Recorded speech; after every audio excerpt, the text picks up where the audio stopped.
तो आज हम सेकंड सेशन स्टार्ट कर रहे हैं हमारी फंडामेंटल सेशन का। कल के सेशन में बेसिकली हम लोगों ने कुछ डिस्कशन किया था अनअर्न्ड इनकम और अक्रूड इनकम के बारे में। तो आज आपको और थोड़ा सा डिटेल में इनकम एक्सपेंडिचर के बारे में हम लोग डिस्कस करेंगे। आई होप सो कल का जो लेक्चर था आपके लिए काफी वैल्यूएबल रहेगा, क्योंकि उसमें से बहुत सारे क्वेश्चंस आपको आने वाले समय में एग्जाम में फेस करने पड़ सकते हैं। तो आज का जो सेशन है वो सेकंड सेशन हम लोग स्टार्ट कर रहे हैं, डे 2 ऑफ एडवांस लेक्चर। तो इस एडवांस लेक्चर की आपको रिकॉर्डिंग भी मिल रही है।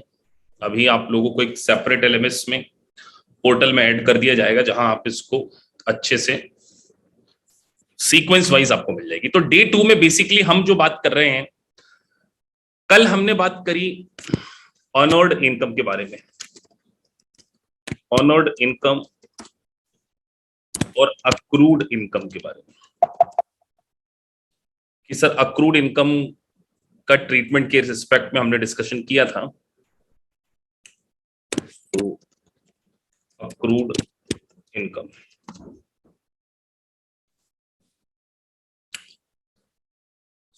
इन दोनों को हमने इस कॉन्टेक्स्ट में समझा कि आप अक्रूवल बेसिस से कैश बेसिस में किस तरीके से अपने फाइनेंशियल स्टेटमेंट को कन्वर्ट करते हैं। आज हम एक्सपेंडिचर वाला हेड स्टार्ट कर रहे हैं। तो एक्सपेंसेस को हम डिस्कस करेंगे कि सर एक्सपेंसेस में बेसिकली आज सबसे पहले हम डिस्कस करने वाले हैं एक्सपायर्ड एक्सपेंसेस वर्सेस अनएक्सपायर्ड। बहुत काम आएगा आपका ये, आपको इसके बहुत सारे क्वेश्चंस देखने को मिलेंगे और एक फंडामेंटल्स आपका बहुत स्ट्रांग हो जाएगा आज अगर इस लेक्चर को आपने अच्छे से समझ लिया। यूजुअली मैंने आपको बताया है कि ये जो अराउंड 20 आवर्स या उससे भी ज्यादा घंटे लग सकते हैं इस फंडामेंटल को, और उसके बाद आपका एक 50 मार्क्स का 50 एमसीक्यू का मॉक टेस्ट होगा। और उस मॉक टेस्ट में अगर आप पास होते हैं तो ये मान के चलना कि आपके अंदर पास होने का पोटेंशियल तो डेफिनेटली आ गया है। और इस पर्टिकुलर लेक्चर में मैं स्पेसिफिकली करिकुलम से रिलेटेड स्पेसिफिक बातों को ही डिस्कस करने वाला हूं कि जहां आपको करिकुलम में इनकी जरूरत पड़ेगी। तो आज हम डिस्कस कर रहे हैं एक्सपायर्ड एक्सपेंसेस वर्सेस अनएक्सपायर्ड। तो अब मैं आपसे एक लॉजिक से भी पूछना चाहता हूं। लॉजिक यहां पे है, मान के चलिए आपने एक मशीन खरीदी, मशीनरी आपने बाय की है और लेट से $100,000 की वो मशीन है, और उसके ऊपर आपने पहले साल में फर्स्ट ईयर में डेप्रिसिएशन लगा दिया। फर्स्ट ईयर में डेप्रिसिएशन लेट से 20% के अकॉर्डिंग आपने 20,000 क्लेम कर लिया। अगर मैं आप लोगों से पूछूं कितना पोर्शन आपका अनएक्सपायर्ड है, अनएक्सपायर्ड पोर्शन का क्या मतलब होता है कि आपको क्या लगता है कि सर यहां पे अनएक्सपायर्ड पोर्शन कितना होगा?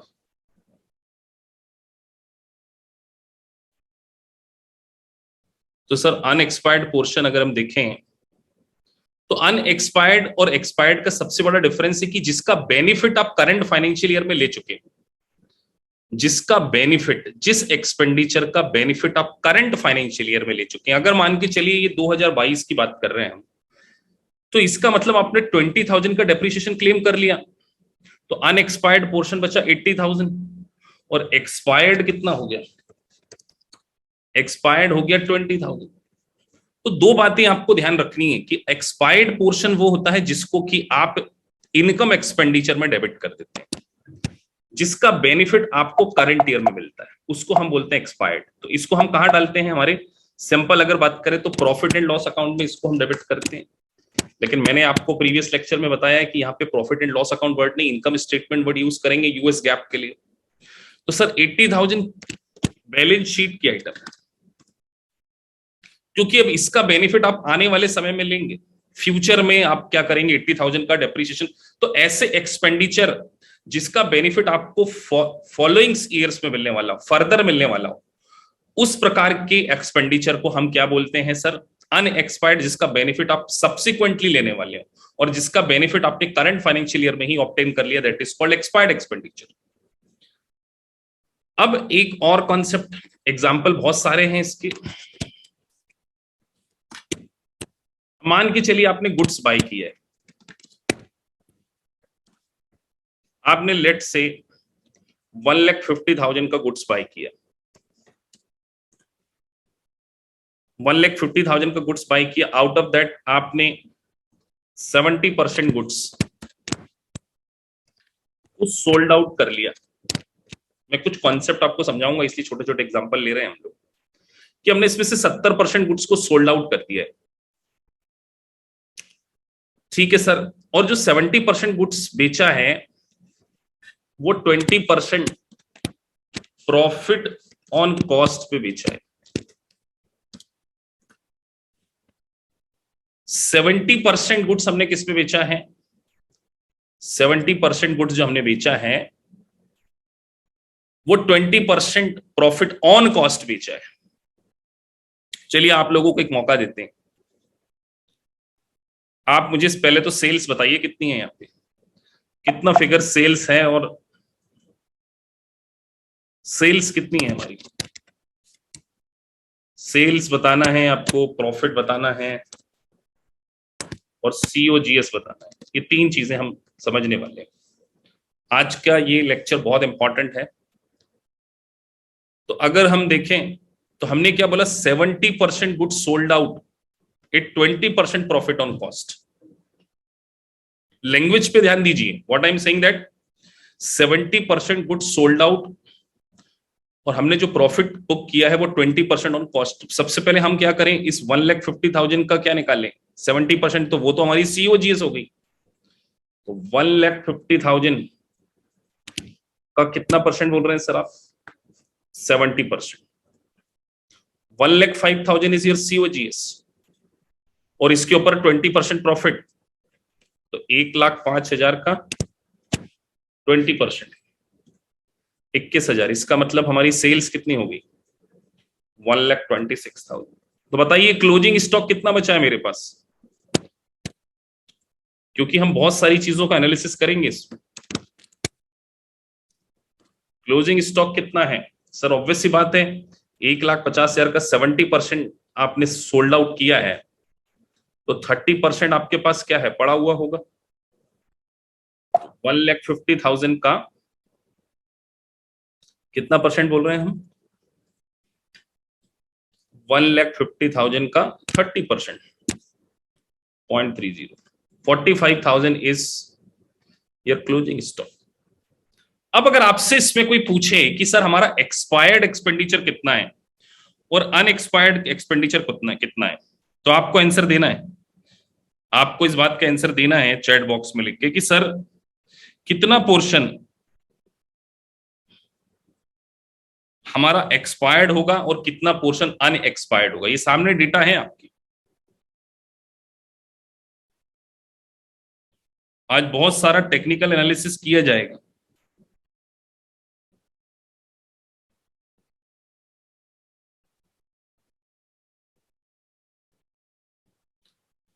तो सीधी बात है सर, एक्सपायर्ड जिसका बेनिफिट आपको मिल चुका है, दिस इज योर सीओजीएस, ये आपका क्या है, एक्सपायर्ड है। तो हम दो तीन बातें कह सकते हैं सर, कि ये जो आपने मेंशन किया है, ये जो आपने एक्सपायर्ड लिखा है, ये आपका एक्सपायर्ड, और जो क्लोजिंग है वो अनएक्सपायर्ड है। तो एक बात तो आपको समझ में आ जाना चाहिए कि आपका सीओजीएस कहां जाता है, प्रॉफिट एंड लॉस अकाउंट का पार्ट होता है। COGS profit and loss account का पार्ट है, और क्लोजिंग स्टॉक किसका पार्ट है? बैलेंस शीट का पार्ट है। तो हम दो चीज पे कंक्लूजन कर सकते हैं कि सर जितने भी अनएक्सपायर्ड एक्सपेंडिचर होते हैं वो बैलेंस शीट का पार्ट होते हैं, और expired expenditure profit and loss का पार्ट होते हैं। तो कई बार आपसे क्वेश्चन में ये पूछा जाएगा कि आपने, जैसे मैंने कल आपसे क्वेश्चन पूछा था, अगर आपका क्लोजिंग, आपका सीओजीएस अगर ओवर वैल्यूड है तो मुझे बताइए आपका प्रॉफिट अंडर वैल्यूड होगा या ओवर वैल्यूड होगा? आपको आंसर देना है, पार्टिसिपेशन करना इस मस्ट, तभी मुझे समझ में आएगा, क्लास में समझ में आ रहा है कि हम जिस कॉन्टेक्स्ट में समझने के लिए, क्योंकि ये बैच का पर्पस अलग है, और क्लास में अगर रिस्पॉन्ड नहीं मिलेगा तो ये समझा जाएगा कि आपको आता है तो मैं कुछ चीजें स्किप कर दूंगा। तो सर अगर खर्चा ज्यादा दिखा रखा है इसका मतलब प्रॉफिट हमारा क्या होगा? Under value. तो ये एक बात हमेशा ध्यान रखिए, सीओजीएस का सीधा इंपैक्ट किसके ऊपर होता है? सीओजीएस का सीधा इंपैक्ट आपके हमेशा प्रॉफिट के ऊपर पड़ता है, क्योंकि जब आप इन्वेंट्री वैल्यूएशन पढ़ेंगे तो वहां पे सीओजीएस का बहुत इंपॉर्टेंट रोल होगा। तो सर जनरल एंट्री अगर हम देखिए, अब मैं आपको थोड़ा सा जनरल एंट्री समझा रहा हूं।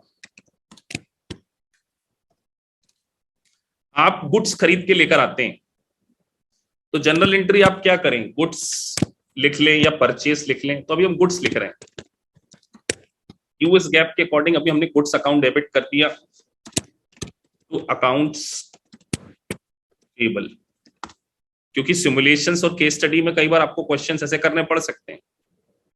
तो सर गुड्स हमारा यहां पर जब हम लेकर आए थे तो वो 1,50,000 का था, 1,50,000 का हमने गुड्स बाय किया था ना, और उसमें से जब हमने 70% को यूज कर लिया तो बाकी कहां चला गया? COGS account debit 1,05,000 to goods कह लीजिए या इन्वेंट्री कह लीजिए, बात एक ही। तो आप देखिए कि हमने सीओजीएस को डेबिट करके जब गुड्स को 1,05,000 से कम कर दिया तो अभी भी हमारे पास स्टॉक में कितना पड़ा हुआ है? 45,000। तो हमेशा ध्यान रखिए सीओजीएस वो स्टॉक है जिसका बेनिफिट आप करंट ईयर में ऑब्टेन कर लेते हैं, और करंट ईयर में जो बेनिफिट ऑब्टेन कर लेते हैं वो हमेशा एक्सपायर्ड एक्सपेंडिचर कहलाते हैं। जिसका बेनिफिट आपको फ्यूचर में मिलेगा उसको हम बोलते हैं अनएक्सपायर्ड।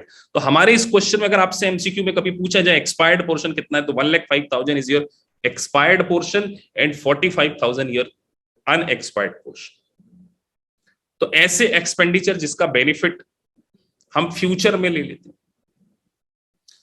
अब कल मैंने आपसे एक क्वेश्चन पूछा था जिसका आंसर मेजॉरिटी स्टूडेंट ने गलत दिया था, आज उस कॉन्सेप्ट को भी हम लेटर ऑन डिस्कस करेंगे, लेकिन आज हमारा एक्सपेंसेस के बारे में बात हो रही है। तो एक्सपेंसेस में एक कॉन्सेप्ट आता है अक्रूड एक्सपेंसेस, जिसका दूसरा नाम इंडियन स्टूडेंट आउटस्टैंडिंग एक्सपेंसेस जानते हैं, इसको इंडिया में आउटस्टैंडिंग एक्सपेंसेस बोलते हैं।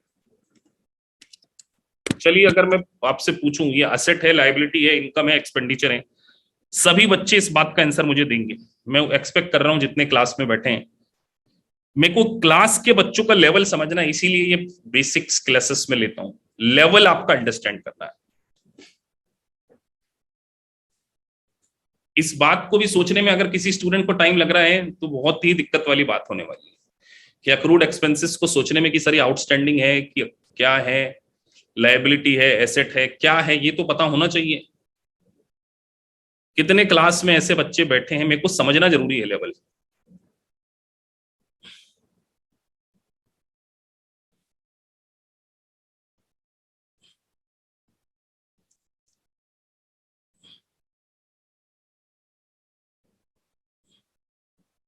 चलिए 95% बच्चों ने तो ठीक लिखा है, कुछ ने शर्म के मारे लिखा नहीं है।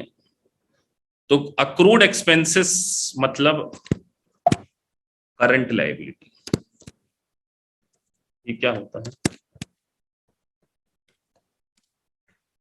इसका मतलब हम और सिंपल भाषा में लिख लें, due but not paid, due but not paid. आपको लग रहा होगा कि सर क्या हमें वाकई इसकी जरूरत पड़ेगी? बेटा जब आप सीपीए में क्वेश्चन करोगे ना तो आपको देखने को मिलेंगे इस टाइप के क्वेश्चंस। तो मैंने क्या लिखा, ड्यू बट नॉट पेड, और मैं आज आपको बिल्कुल एडवांस लेवल पे लेके जाऊंगा एक्सपेंडिचर में, और आप सभी से क्लास में क्वेश्चन करवाऊंगा। सर एग्जाम्पल से भी समझे, क्योंकि हमें बिल्कुल बेसिक्स को भी टच करना है और एडवांस को भी टच करना है। आपने एक प्रॉपर्टी रेंट पे ली, $1,000 पर मंथ आपका रेंट था, $1,000 पर मंथ। आपने एक्चुअल में पेमेंट किया 10,000।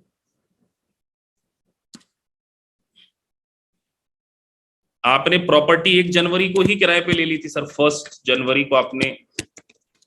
देखा जाए तो आपको पेमेंट कितना करना चाहिए, $1,000 इंटू 12 के अकॉर्डिंग 12,000 का पेमेंट करना चाहिए, बट आपने एक्चुअल में पेमेंट कितना किया है, 10,000 का किया है। तो इसका मतलब 2,000 क्या है आपका अक्रूड, इसको यहाँ पे क्या बोलते हैं, अक्रूड एक्सपेंसेस। तो कई बार स्टूडेंट कंफ्यूज हो जाते हैं कि अक्रूड इनकम में भी यूज कर रहे हैं और अक्रूड एक्सपेंसेस में भी यूज कर रहे हैं। प्रीवियस लेक्चर में हम ऑलरेडी डिस्कस कर चुके हैं अक्रूड इनकम, और आज हम डिस्कस कर रहे हैं accrued expenses. Due but not paid, due but not paid का मतलब होता है अक्रूड एक्सपेंसेस। उसके बाद जनरल एंट्री बड़ी इंपॉर्टेंट होती है। बताइए बैलेंस शीट में कितना जाने वाला है अमाउंट, 10,000, 12,000 या 2,000? ऐसे बेसिक्स चीजें भी पता है कि नहीं, मेरे को छोटी छोटी चीजें ऑब्जर्व करना है, क्योंकि फिर उसी के अकॉर्डिंग क्लास में मुझे क्वेश्चंस कराने आने वाले समय में। तो सर ऑब्वियस सी बात है, बैलेंस शीट में यहाँ पे 2,000 जाएगा अक्रूड, ये आपकी लायबिलिटी।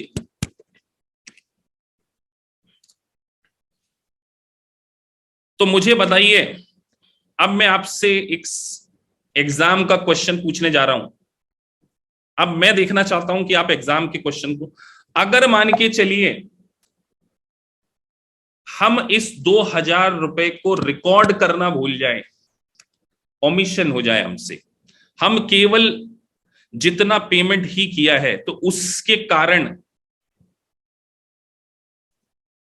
हमारी बैलेंस शीट में और हमारे प्रॉफिट एंड लॉस अकाउंट पे क्या इंपैक्ट पड़ेगा।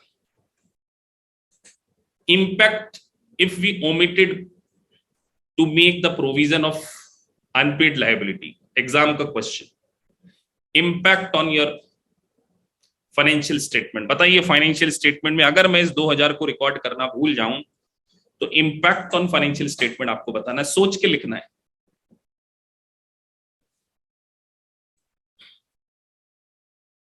एग्जाम का मल्टीपल चॉइस क्वेश्चन है, मत तुक्का मारने से काम नहीं चलेगा, सोच के आंसर देना है।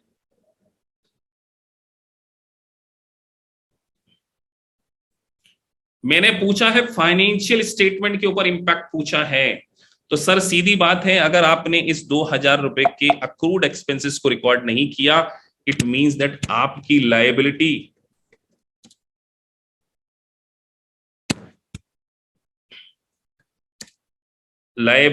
अंडरस्टेटेड, क्योंकि आपने लायबिलिटी के ऊपर इंपैक्ट नहीं दिया, और आपका profit overstated. This is the question of CPA as well as USCA. तो अब आप समझे कि बेसिक्स अंडरस्टैंडिंग क्यों होना बहुत जरूरी है। पूरी कहानी बता के सुना के मैंने आपको समझाई, बुक वाले कहानी नहीं सुनाएंगे आपको ऐसे कि 10,000 रुपए का खर्चा था, 12,000 में से 2 बचा, तो अक्रूड एक्सपेंसेस मतलब आपने अपनी लायबिलिटी को अंडर ऑब्जर्व किया और प्रॉफिट को ओवर स्टेटेड किया। तो अक्रूड मतलब जो इनकर्ड हो चुका है लेकिन अभी हमने पे नहीं किया है, इसका मतलब होता है ड्यू बट नॉट पेड। अब आपसे अगला क्वेश्चन एग्जाम में पूछा जाएगा, इसका वर्किंग कैपिटल पे क्या इंपैक्ट पड़ेगा। इंपैक्ट ऑन वर्किंग कैपिटल, चलिए और एडवांस।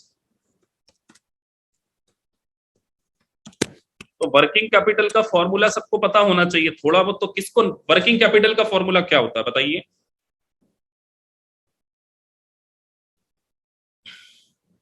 एग्जाम में आपने एडमिशन लिया है इंटरनेशनल कोर्स में, और आंसर अगर आप 12वीं क्लास वाले की भी नहीं दे पाओगे, तो बेटा फिर कैसे आप लोग सीपीए या यूएससीए में करोगे।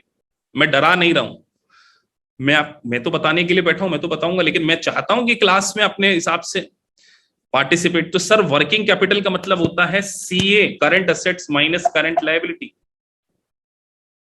Current assets minus current liability. तो इसका मतलब अगर मैंने मेरी लायबिलिटी को कम दिखा रखा है, लायबिलिटी को कम दिखा रखा है, इसका मतलब मैंने वर्किंग कैपिटल को क्या दिखा रखा है, ज्यादा दिखा रखा है। आप सोचिए ना, ऐसा सोचा करो कि 1000 रुपीज मान के चलो मेरी करंट एसेट्स थी, 200 मेरी लायबिलिटी थी, तो मेरी ये 800 हो गई।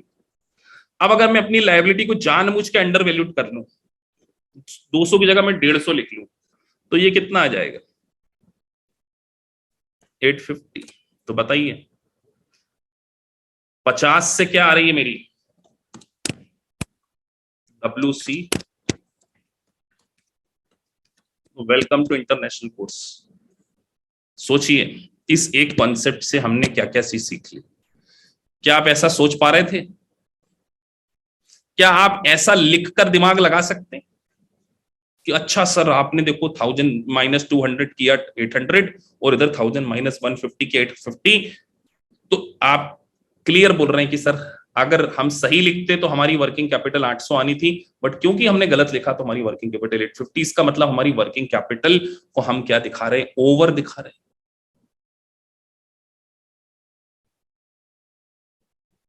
आपको समझ में आया कि कॉन्सेप्ट को स्ट्रॉन्ग करना क्यों जरूरी है? आप मार्केटिंग के चक्कर में आके ये मत सोचो यूएस सीपीए और सीएमए का मतलब अमेरिका का चार्टर्ड अकाउंटेंसी कोर्स है। तो वहां का चार्टर्ड अकाउंटेंसी कोर्स करना है तो वहां के बीकॉम के स्टूडेंट का नॉलेज चाहिए कि नहीं चाहिए? इंडिया की और यूएस की ये कोर्स, इंडिया के बीकॉम स्टूडेंट और वहां के बीकॉम स्टूडेंट के नॉलेज में जमीन आसमान का फर्क है। आप जो कोर्स पढ़ते हैं वो सीपीए रिव्यू कोर्स क्यों? क्योंकि बुक्स आपको केवल रिव्यू के लिए दी है, वो मान के चलते हैं कि आपकी ग्रेजुएशन में सारी चीजें आपको आती हैं।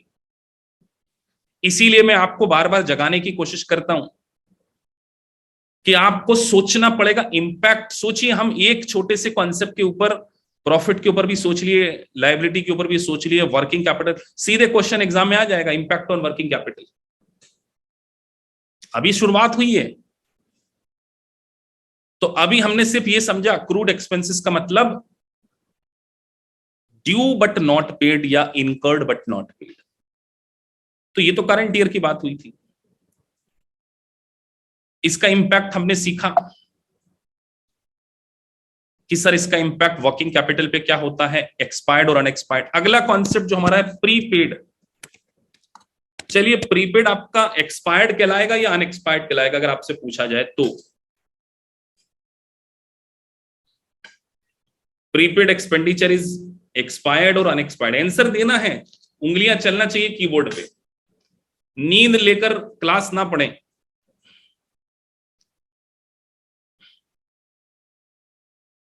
प्रीपेड मतलब सर अनएक्सपायर्ड।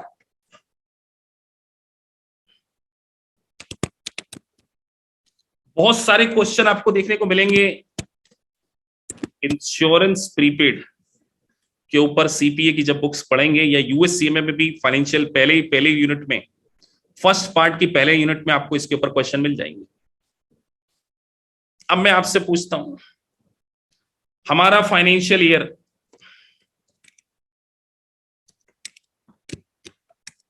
2022, हमने 31 अक्टूबर को 6 मंथ की प्रीमियम पे कर दी।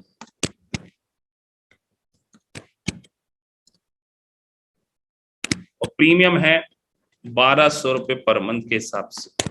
बताइए एमसीक्यू का आंसर। आप एमसीक्यू नहीं दे रहा हूं यहां, मैं आपसे पूछ रहा हूं एक्सपायर्ड एक्सपेंसेस बताइए मुझे, और मुझे प्रीपेड बताइए। चलिए आपको मौका दिया है, एग्जाम के क्वेश्चन पूछ रहा हूं आपसे। फाइनेंशियल ईयर में 31 अक्टूबर, फाइनेंशियल ईयर मतलब कैलेंडर ईयर है ना, यहाँ पे कैलेंडर ईयर ही है यहाँ पे 2022 में। हमने 6 महीने की प्रीमियम पेड कर दी 1200 रुपए पर मंथ के according. Expired versus prepaid expenditure आपको आंसर देना अमाउंट के टर्म्स में। उम्मीद है कैलकुलेटर लेकर बैठे होंगे आप।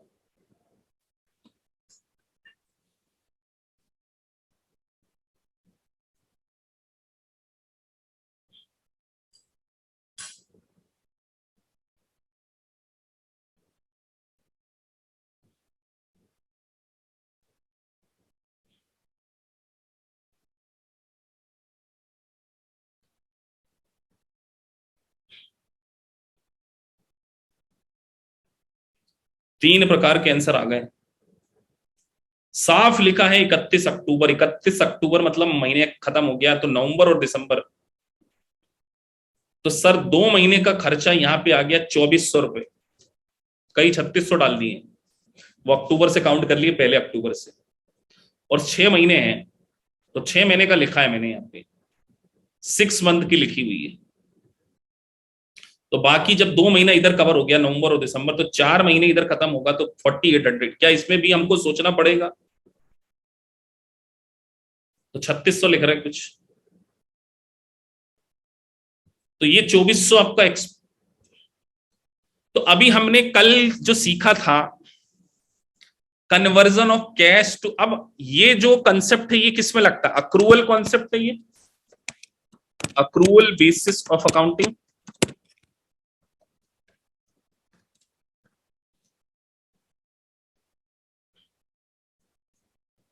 अब अक्रूवल से कैश में कन्वर्जन करना आपको आना चाहिए। अब देखते हैं कि आप लोग आंसर दे पाते हैं कि नहीं दे पाते।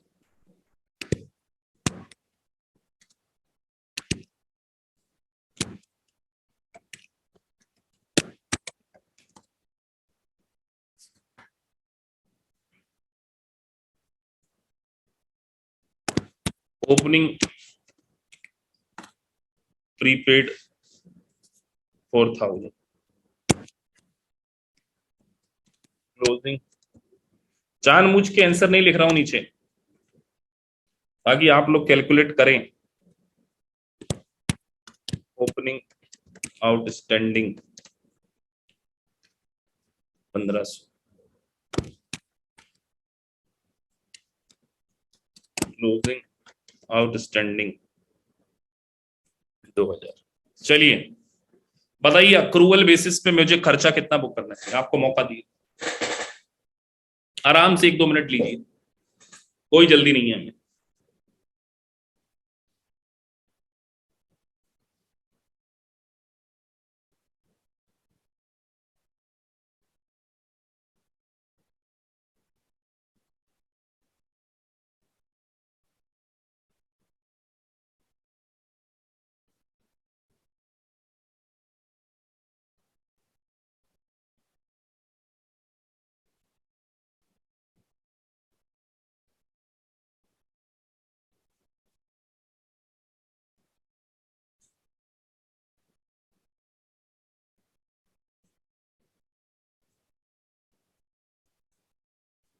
एग्जाम का क्वेश्चन है, ध्यान रखिए।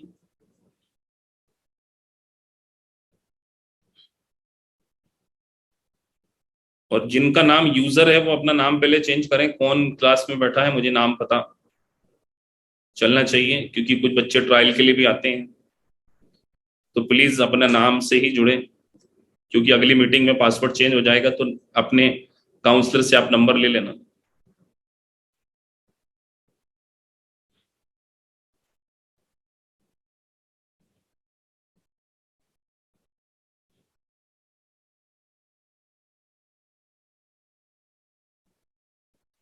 बाकी बच्चे क्या इंतजार कर रहे हैं सर का?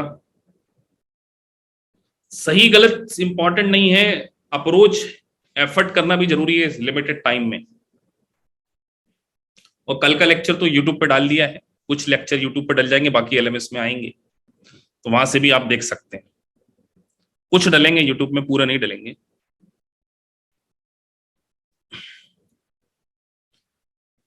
तो सर अब हम सीखते हैं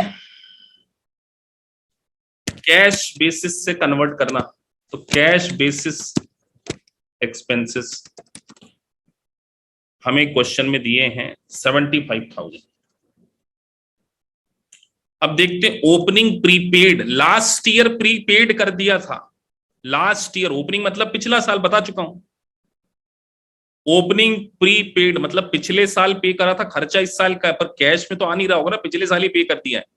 तो एक्सपेंडिचर को प्लस कर दें,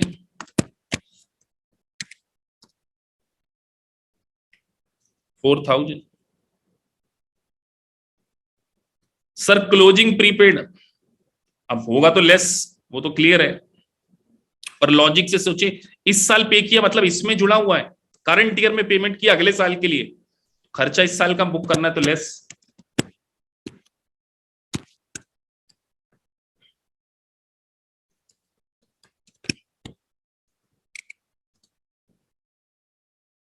तो closing prepaid -3,000। Sir opening outstanding का क्या करें? तो ऑब्वियस सी बात है, लास्ट ईयर ही ये खर्चा बुक हो चुका था, इस साल पे किया होगा लेस। ओपनिंग मतलब पिछले साल पेमेंट नहीं था, इस साल पेमेंट किया, बट खर्चा इस साल का नहीं है, तो माइनस कर दीजिए। और क्लोजिंग आउटस्टैंडिंग मतलब इसमें तो जुड़ा नहीं है ना, देना बाकी है, पर अक्रूवल बेसिस पे तो बुक होगा।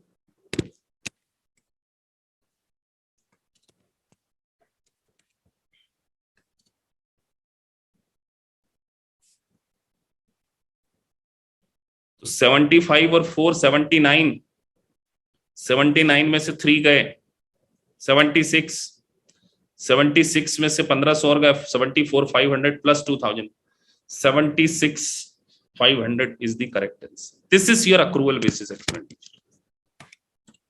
तो आप इसको रटने की भी कोशिश कर सकते हैं कि सर ये प्लस होता है, ये माइनस होता है, तो अक्रूवल से कैश पे जाना पड़ेगा, तो जो ऐड होता है उसको लेस कर दोगे, जो लेस होता है उसको प्लस कर दोगे, जो लेस, वाइस वर्सा भी कर सकते हैं। तो क्लास में जितनी जनता बैठी थी उसमें से बहुत सारे बच्चों ने इसका आंसर नहीं दिया है। 1 2 3 4 5, 5 लोग, 6 लोगों ने आंसर दिया है, और किसी ने 74 500 दिया है। तो या तो बहुत ज्यादा जल्दबाजी है या लॉजिक क्लियर नहीं है। तो ये हमने क्या किया, कन्वर्जन अक्रूवल टू, हम क्या सीख रहे हैं सर, हमारा लेक्चर जो 2 चल रहा है, अक्रूवल टू कैश, या ये कह लीजिए कैश बेसिस टू।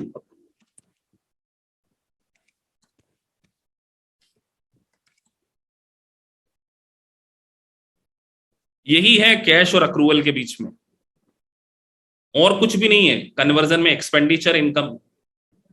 और आपको लॉजिक सोचना आना चाहिए कि कौन सी चीज पी एंड एल की आइटम है, कौन सी आइटम बैलेंस शीट की है। इस बात को आपने बहुत इन डेप्थ में समझना हो। अब मैं आप लोगों को एक और कॉन्सेप्ट समझाने जा रहा हूं, जो कि बहुत इंपॉर्टेंट एस्पेक्ट है। जब आप इनकम स्टेटमेंट बनाएंगे, तो मैं आपसे पूछता हूं कि अगर आपने प्रीपेड एक्सपेंडिचर बुक नहीं किए,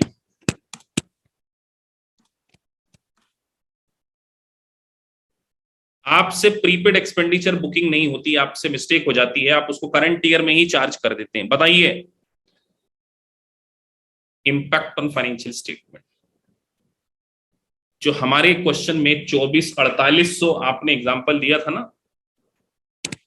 प्रीपेड, और 2400 जो क्वेश्चन करवाया था मैंने अभी आपको थोड़ी देर पहले, बताइए इंपैक्ट ऑन फाइनेंशियल स्टेटमेंट क्या हो।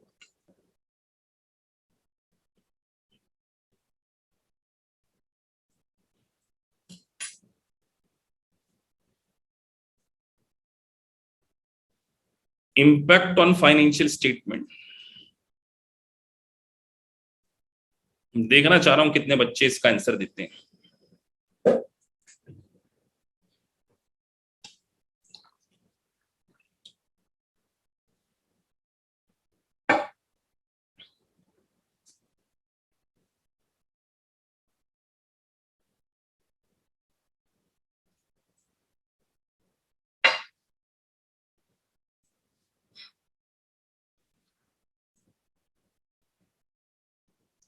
तो सर अगर हमने प्रीपेड एक्सपेंडिचर नहीं बनाया, तो इसका मतलब हमने खर्चा पूरा का पूरा बुक कर लिया है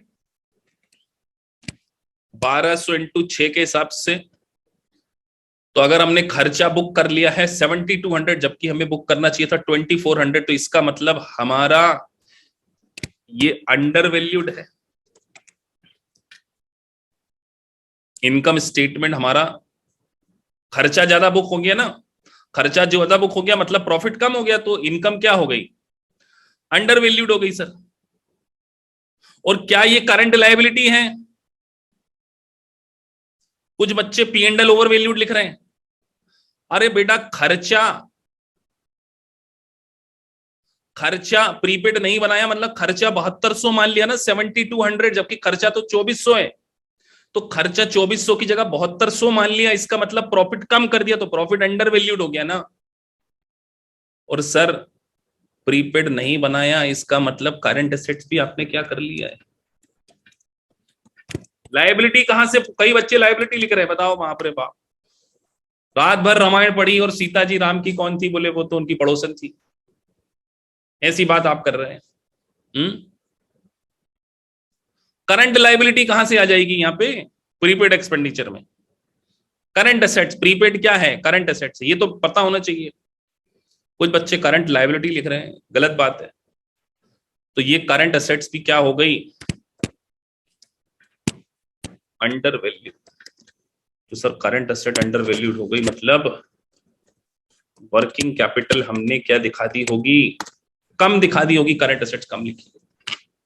थिंक लाइक दैट, ऐसे आपको सोच, क्वेश्चन आपको ऐसा एक्सप्लेन करके नहीं देगा बच्चों। जब आप मल्टीपल चॉइस क्वेश्चन करेंगे तो ये लॉजिक आपको बिल्ड करने पड़ेंगे। और ये लेक्चर इसीलिए तो है कि आपके लॉजिक्स बिल्ड हो जाए, और उसके बेसिस पे जब आपको कहीं अटक जाओ तो आप इन लेक्चर्स को रेफरेंस के लिए तौर पे देख सको और अच्छे से मजबूत कर सको। तो इनकम और एक्सपेंडिचर में हमने 4 कॉन्सेप्ट के बारे में डिस्कशन किया है। Unearned income, accrued income, prepaid expenditure, उसके बाद आउटस्टैंडिंग एक्सपेंडिचर के बारे में भी डिस्कशन किया। और आज हमने एक डेप्रिसिएशन उसके बारे में पढ़ा, एक्सपायर्ड और अनएक्सपायर्ड में सीओजीएस के बारे में इंपैक्ट पढ़ा। अब एक कॉन्सेप्ट में आज आपको सिखाने जा रहा हूं स्टॉक के ऊपर, एरर। उसके पहले एक और बात कि सर हम जब कभी भी एक्सपेंडिचर के पॉइंट ऑफ व्यू से बात कर रहे हैं, एक्सपेंसेस, तो आपको हमेशा ये, आपको अच्छा कॉन्सेप्ट बिल्ड करना है तो आप हमेशा सोचा करो कि इनकम स्टेटमेंट के ऊपर इसका क्या इंपैक्ट पड़ना है। जब तक आप ये नहीं सोचोगे कि expenses under valued over valued होने के कारण हमारे प्रॉफिट के ऊपर क्या इंपैक्ट पड़ रहा है, आपके क्वेश्चन बहुत हद तक गलत होंगे। अब हम जरा कुछ लैंग्वेज वाले क्वेश्चन करके देखते हैं, जरा एक दो, क्या इससे रिलेटेड हमारे कॉन्सेप्ट काम आएंगे कि नहीं आएंगे। जस्ट अ सेकंड देख, ये कॉन्सेप्ट देखिए सीपीए की एग्जाम का क्वेश्चन है। जो कॉन्सेप्ट मैंने आपको पढ़ा है सेम क्वेश्चन आ गया, देखो। अब आपका चैलेंज है कि आप इस बात को बता पाते हैं कि नहीं बता पाते।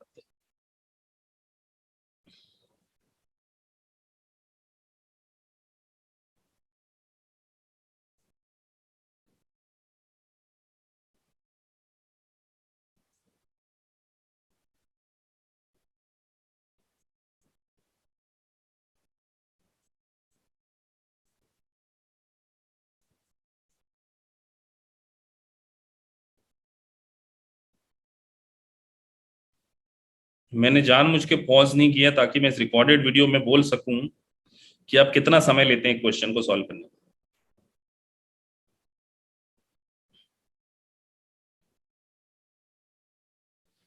क्वेश्चन को मैं अच्छे से पढ़ता हूं और देखो उसको सरल भाषा में कन्वर्ट कर देता हूं। Young and Jamieson modified cash basis financial statement indicate cash paid for the operating expenses 1,50,000। आपने कैश बेसिस पे खर्चा बुक किया हुआ है 1,50,000। End of the year prepaid expenses आपको लिखा मिला हुआ है 15,000। अक्रूड लाइबिलिटी का मतलब देखो, दूसरा नाम जो हमने पढ़ा था ना अक्रूड एक्सपेंसेस, उन्होंने यहाँ इसको अक्रूड लाइबिलिटी बोल दिया, या आउटस्टैंडिंग। और फिर बिगिनिंग का आपको प्रीपेड दिया है और बिगिनिंग का आउटस्टैंडिंग, ये आपको प्लस माइनस ही तो करना है। अब आप बताइए कि अगर क्लास में बच्चे बैठे हुए हैं और अगर 2% बच्चे ही इस बात का आंसर कॉन्फिडेंटली दे पा रहे हैं, कुछ तो दे ही नहीं रहे हैं, तो फिर आप एग्जाम में कैसे 50,000 रुपये खर्चा करके पेपर देने जाओगे? सोचो, आप अभी कॉन्सेप्ट समझाया है। डिसाइसिव आंसर होना चाहिए जो भी हो। मैं तो जानबूझ के वेट कर रहा हूं बच्चों का लेवल समझने के लिए, नाम पढ़ते जा रहा हूं। सुबुजीत ने आंसर दिया है, रोहित सिंह ने आंसर दिया है, सिद्धार्थ ने दिया है, अभिजीत ने दिया है, हेमंत ने दिया है, 4 बच्चों ने मात्र आंसर दिया है। बाकी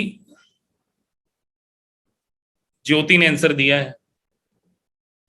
बाकी क्या मेरा इंतजार कर रहे हैं? मैं आगे थोड़ी बढ़ूंगा। फहाद ने दिया है एक आंसर। सीधा गणित है, एक्सपेंसेस। वो पूछ क्या रहा है? अक्रूवल बेसिस एक्सपेंसेस बताना। भाई कॉन्सेप्ट समझा है जस्ट एक सेकंड पहले। और ये देखो, ये जो अभी हम, शायद मैंने डिलीट कर दिया, वो ये ऊपर लिखा था ना, ये प्लस माइनस, ये देखो उसमें ओपनिंग प्रीपेड, ये कैश बेसिस है। यहीं पे अगर हम फिगर रखते जाएं तो आंसर आ जाएगा। Operating expenses 1,50,000। अब रट्टा मत मारना कि सर ओपनिंग प्रीपेड लिखा है तो ऐड होता है, वो तो मैं लॉजिक आपको बता चुका हूं। तो उसके बेसिस पे जो स्टूडेंट आंसर दे पा रहे हैं, मेजोरिटी आंसर पे मैं आंसर मेजोरिटी का टिक कर रहा हूं 1,65,000। तो देखिए मेजोरिटी ने इसको समझा, लेकिन आप लोगों ने बच्चों टाइम लिया है 4 मिनट 55 सेकेंड, एवरेज 3 मिनट। अब मुझे बताइए क्या लैंग्वेज डिफिकल्ट थी यहां पे? क्या लैंग्वेज कोई दिक्कत थी क्या? कोई दिक्कत इसमें लैंग्वेज का गेम ही नहीं था बेटा।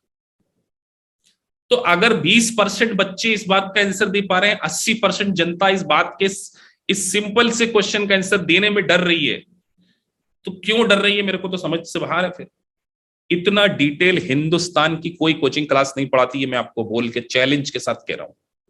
चैलेंज है मेरा, देख लेना डेमो लेक्चर उनके किसी के भी।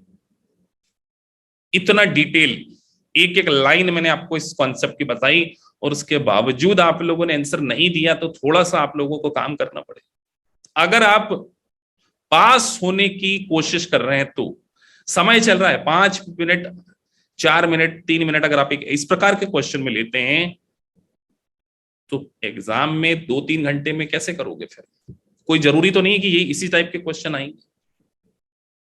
ये तो कल ही कर लिया था हमने।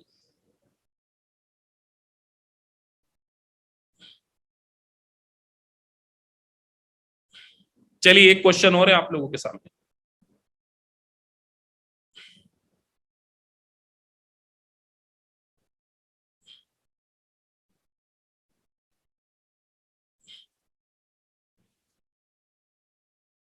एक क्वेश्चन और दिया है मैंने, मैं वीडियो को पॉज करता हूं। बताओ इस क्वेश्चन में सिर्फ कंफ्यूज करने के लिए आपको 2-3 चीजें डाली हैं। उन्होंने पूछा कैश बेसिस के बेसिस पे इनकम बताना है। बेटा फालतू चीजें थी, कैश सेल्स यही है बस 12 लाख, और कैश के एक्सपेंडिचर ये दिए, खत्म। बाकी तो फालतू इंफॉर्मेशन है। अक्रूड पकरूड क्या मतलब हमें? यार हमने कैश में सेल्स करी 13 लाख की, सॉरी 12 लाख की कैश में सेल्स करी सर। 13 लाख रुपए के खर्चे कैश में पेमेंट किए, तो 12 माइनस 13 एक 10, एक जो आपका 1 लाख रुपए का लॉस है। अब ये क्या बोल रहे हैं? Account receivable. अरे बेटा अकाउंट रिसीवेबल का कंसेप्ट कब आता है? अक्रूवल में। कैश बेसिस में डेटर्स आते ही नहीं है। कैश बेसिस में डेटर्स का कोई कंसेप्ट नहीं, तो सर ये तो इररिलेवेंट इंफॉर्मेशन थी। Accrued expenses which were included in the total expenses incurred for the year, ये incurred दिए with 13 lakh paid during the year। तो एक बात आपको इस मल्टीपल चॉइस क्वेश्चन में मैं ये भी समझाने की कोशिश कर रहा हूं कि आपको कई बार क्वेश्चन में इररिलेवेंट इंफॉर्मेशन भी मिल सकती है।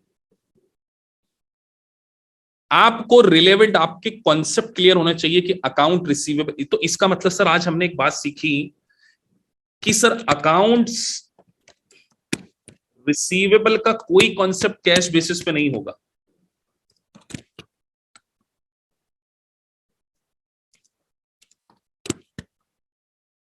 अकाउंट्स पेबल का कोई कॉन्सेप्ट नहीं होगा।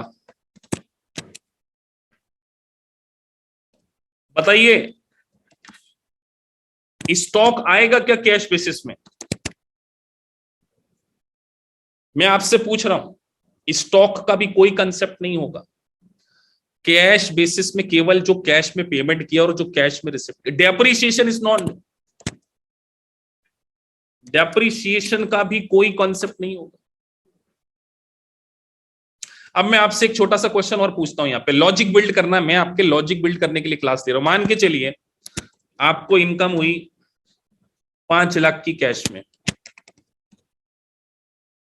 5 लाख की कैश में इनकम हुई, आपने 2 लाख रुपए की मशीनरी खरीदी है,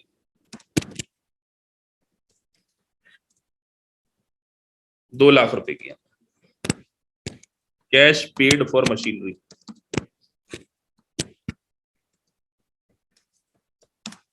20% डेप्रिसिएशन रेट है बेटा। चलिए मुझे बताइए कैश बेसिस पे प्रॉफिट, मैं आपसे पूछ रहा हूं, मैं देखता हूं कितने बच्चे इस बात को पिक कर पाते हैं।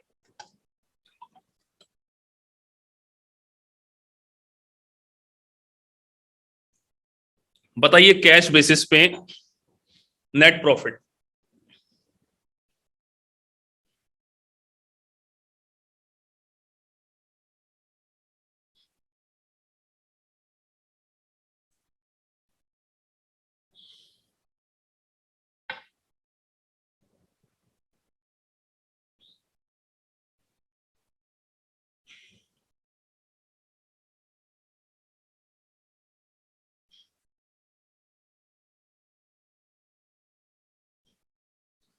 तो देखो फिर आप लोग सोच में पड़ गए बेटा, ये 20% जनता ही पार्टिसिपेट कर रही, मतलब 80% जनता क्या चाह रही है?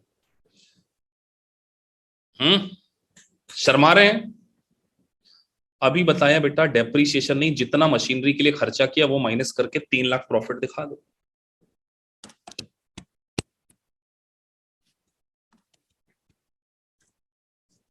यार हमने जो भी पेमेंट किया वो खर्चा है, हम कैश बेसिस वेसिस कुछ नहीं देख रहे।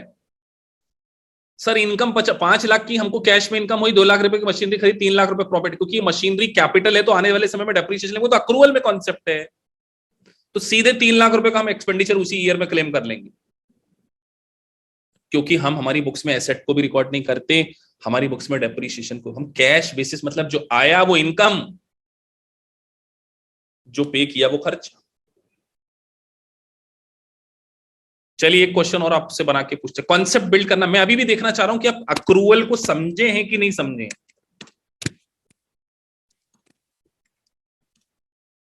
ये क्लास का पर्पस कॉन्सेप्ट बिल्ड करना है। आपके पास opening balance of account receivable दिया हुआ क्वेश्चन ने 50,000, क्लोजिंग बैलेंस 30,000, और क्वेश्चन ने आपको क्रेडिट सेल्स दे दी 2 लाख रुपए की, और आपसे पूछिया कैश बेसिस रेवेन्यू बताइए। मैं देखना चाहता हूं आपको ये बात बताए कि नहीं।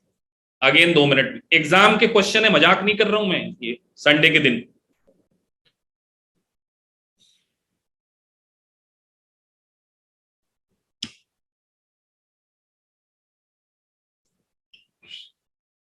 कैश बेसिस रेवेन्यू पूछ लिया आपसे एग्जामिनर ने, क्या करोगे?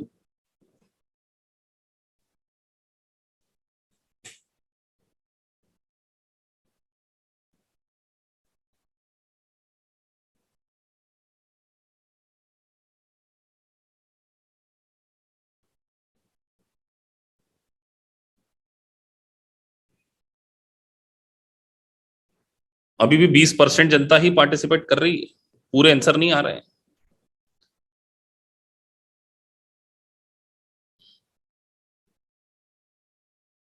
बेटा क्रेडिट सेल्स 2 लाख की करी है, अब आपको क्या अकाउंट रिसीवेबल का अकाउंट बना के समझाना पड़ेगा कि सर लास्ट ईयर का 50 लेना था, ऐसा सोचो, करंट ईयर में उधारी माल बेचा 2 लाख, मतलब सामने वाले से 2.5 लाख रुपए लेना, ऐसा सोचो ना आप है ना, बनिया दिमाग लगाया करो, बनिया बुद्धि, कि यार पिछले साल 50,000 लेना था, इस साल और उधारी माल दे दिया 2 लाख, मतलब सामने वाले से 2.5 लाख रुपए लेना था, अब ईयर एंड में 30 ही लेना बच रहा है, तो 20,000 क्या हुआ? रिसीव्ड।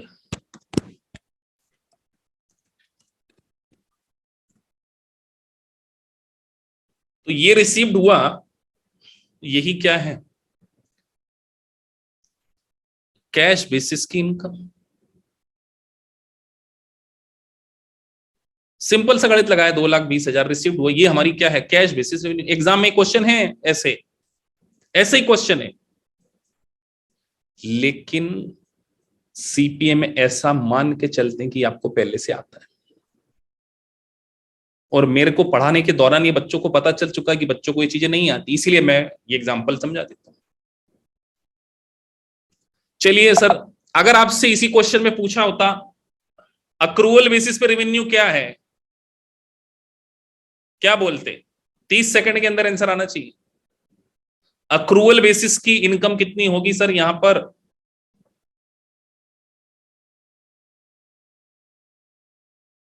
सर अक्रूवल बेसिस पे तो सोचने की जरूरत ही नहीं है, ये जो सेल है वही इनकम है ना, अक्रूवल 2 लाख।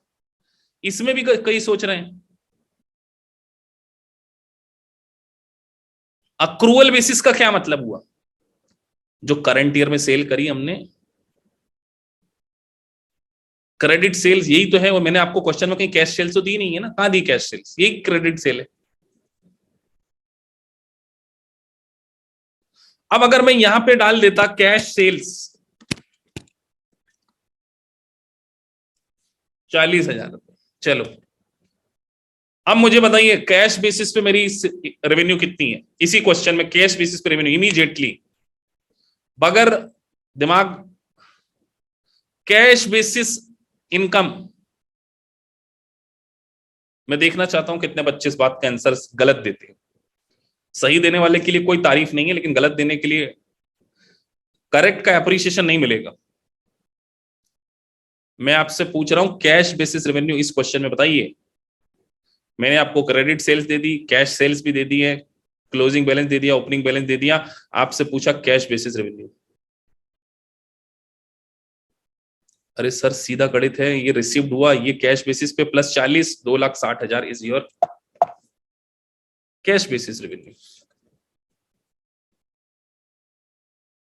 अक्रूवल बेसिस बताओ बेटा।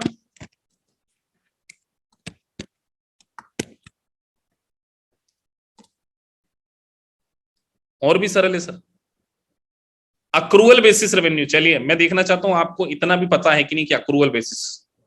अब कुछ बच्चे बोलेंगे सर अक्रूवल पे बेसिस दो, बेटा ये कैश, अक्रूवल में दोनों काउंट हो जाता है, ये कैश सेल्स भी आ जाएगी।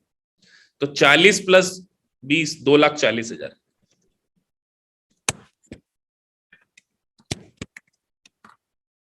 तो सर हम एक सिंपल सा रूल बना लें, रटने वाला भी।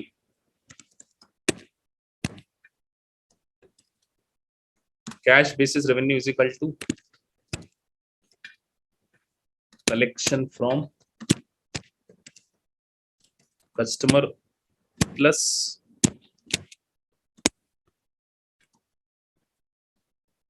Cash basis.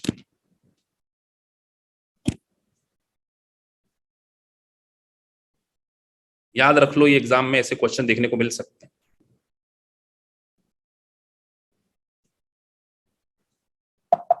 आपको ये सब सोचते आना चाहिए, ये स्किल आपको अपने अंदर डेवलप करनी पड़ेगी।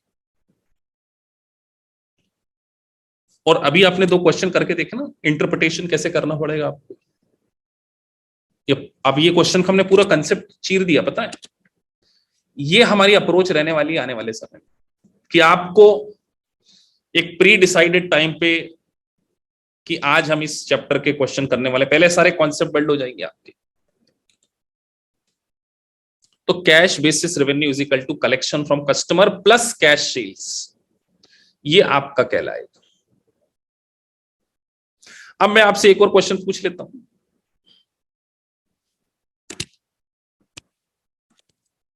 Opening balance accounts payable.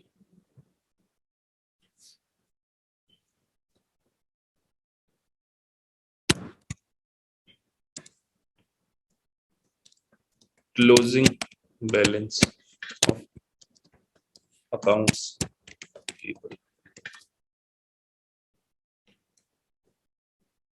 1 lakh. Purchase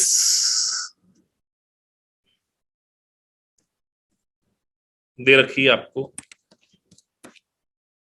और मैं परचेस में दोनों अलग अलग लिख रहा हूं, कैश बेसिस पे परचेस अलग लिख रहा हूं, 75,000 और परचेस क्रेडिट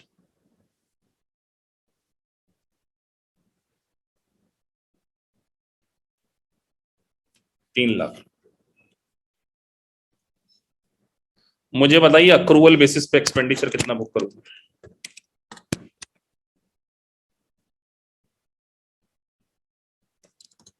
अक्रूवल बेसिस पे खर्चा कितना, पहला क्वेश्चन, और कैश बेसिस पे कितना?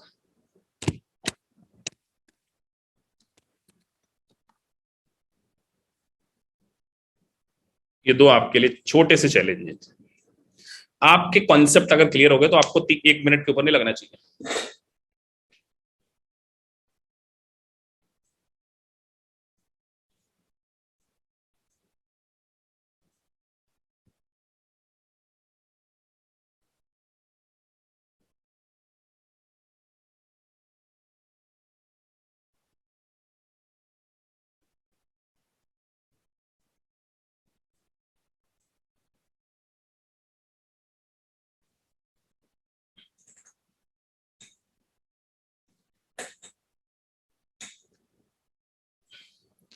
तो सर सीधी बात है, अक्रूवल बेसिस पे तो दिमाग भी लगाने की जरूरत नहीं। 75 plus 3 lakh, 3,75,000 is accrual basis expenditure.